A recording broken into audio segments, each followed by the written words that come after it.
Before embarking on your fencing project, it's crucial to undertake several preparatory measures to ensure a successful installation. Firstly, determine the location of any underground lines and establish property boundaries. Then, proceed to dig and set all end and corner posts securely in concrete, ensuring they are level and maintaining the bottom rail at a distance of 1 to 2 inches from the ground. Now measure the total distance between each post and evenly divide it for line posts. Make sure not to exceed the width of your panel. Mark the spots for each post meticulously, either with spray paint or a string line, maintaining alignment throughout the project. Adjust for any uneven ground by setting posts accordingly while still aligning with end posts. Afterward, set line posts in concrete, ensuring they are in line with the fence and straight on top, conforming to the grade of the land.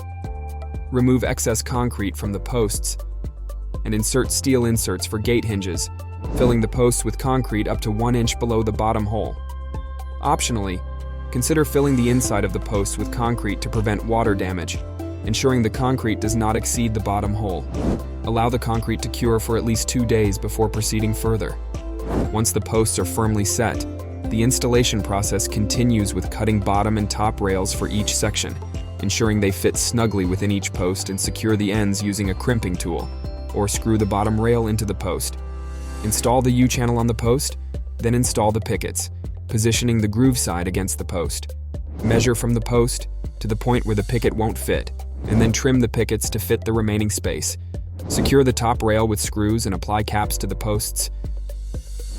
Hang the gate, adjusting its height to align with the top rail, and install the latch according to the gate's swing direction.